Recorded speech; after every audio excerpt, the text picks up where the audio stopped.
Porque até o próprio termo sertanejo já é um absurdo, né, meu? Porque esses caras de sertanejo não tem absolutamente nada, né, bicho? Essas duplas sertanejas que fica com nojinho quando suja a bota de barro, ou como eu costumo dizer, o pessoal que só chega perto do cavalo quando anda no carrossel, isso de sertanejo não tem absolutamente nada. Isso, na verdade, são os playboys que moram em grandes capitais, lá em Goiânia, que esses caras, a conexão com o sertanejo é zero. Mas a conexão com o mercado consumidor desse tipo de música é total.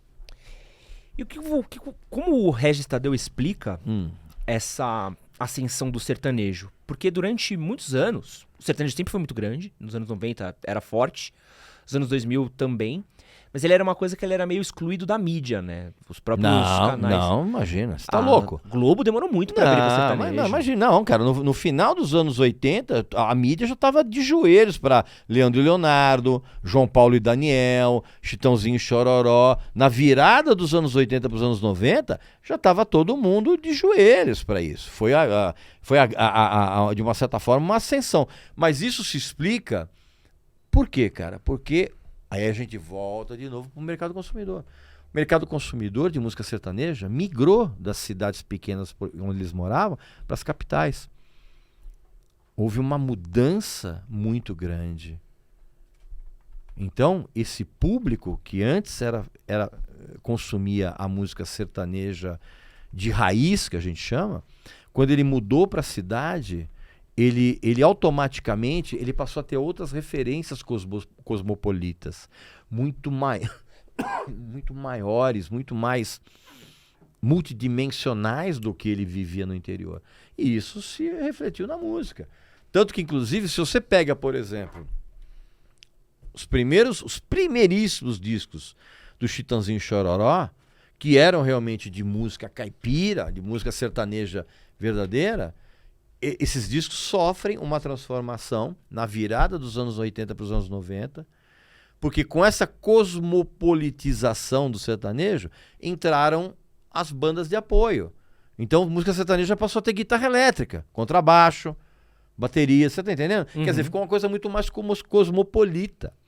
Então, essa ascensão, ela aconteceu exatamente na virada dos anos 80 para os anos 90, cara. Mas comparar o que era nos anos 90 com hoje, mas é um absurdo, né? Então, mas aí que tá.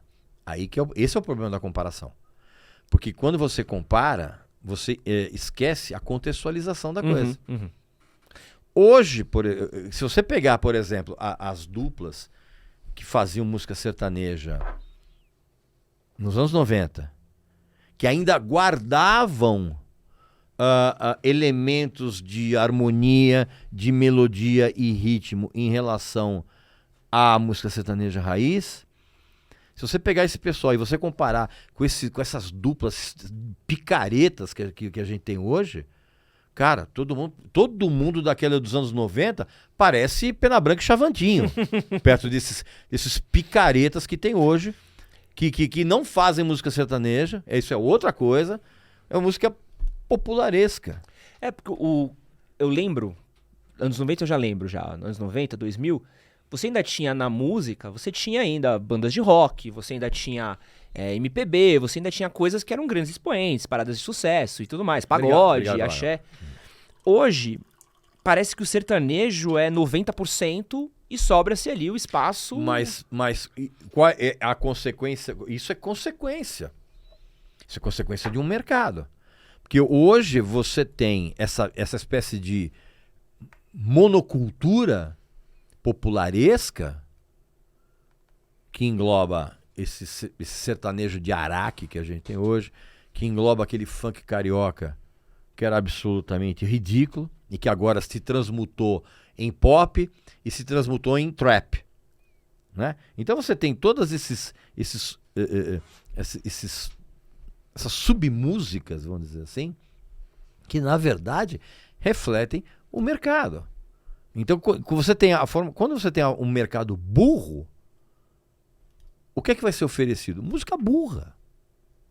Então, enquanto você não tiver... Isso é obviamente que é um pensamento completamente utópico, mas enquanto você não tiver uma revolução cultural no Brasil, que é algo que não vai acontecer pelo andar da carruagem que a gente está tendo, que a gente tem uma desvalorização do ensino, a gente tem... Hoje o brasileiro, ele é orgulhoso de ser burro. Cara, você abre as redes sociais hoje, você vê gente orgulhosa demonstrando a sua ignorância. Como é que você vai melhorar um país sem você fazer uma revolução cultural? Como é que você vai fazer uma revolução cultural se tem a grande maioria das pessoas se orgulha da burrice? Mas uma coisa que eu queria entender é assim, eu entendo todo o argumento, a base eu entendo. Ok. Mas a gente tem outros Que já tá bom, gêneros. né? A gente tem outros gêneros, por exemplo, você tem o funk, você tem sei lá, O funk nem pagode. existe. Cara, o funk nem existe mais. E não tô falando nem do funk James Brown, Gerson King. Não, o funk, quando ele surgiu, ele se transmutou no pop popularesco. Não, o que eu ia te perguntar é por que essa figura sertaneja foi a escolhida pra ser essa monocultura, assim? Por que bem isso? Porque você tem um Brasil de dimensão intercontinental. E você tem, dentro do Brasil, vários países diferentes. E você tem um mercado que tem alguma conexão ainda com o campo. Às vezes não o próprio mercado, mas assim, os pais ainda têm esse. Então isso fica meio que embutido ali no DNA. Então por isso que hoje, a música sertaneja hoje, que nada mais é do que uma música pop travestida de elementos retirados da música sertaneja, que nem as harmonias de duas vozes, né? Não no caso do Bruno e Marrone, por exemplo, que o Bruno e Marrone é a única dupla onde só um canta e o outro fica mexendo o lábio, né? E aí já é um raríssimo caso de dupla onde só um canta. Então o que acontece? Você tem hoje gente fazendo música popularesca. Cara, você vai falar que Jorge Mateus tem alguma coisa a ver com o campo?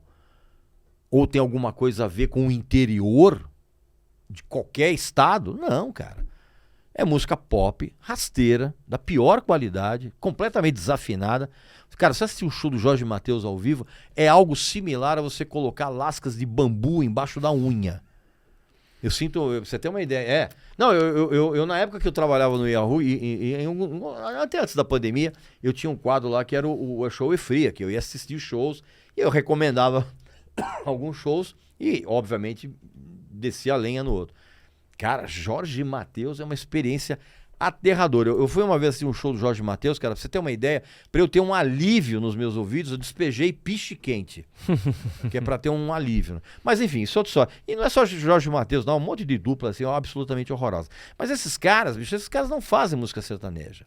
Nada. Eles têm alguns elementos aqui, em termos de harmonia, de voz, mas nada mais isso do que a música pop popularesca.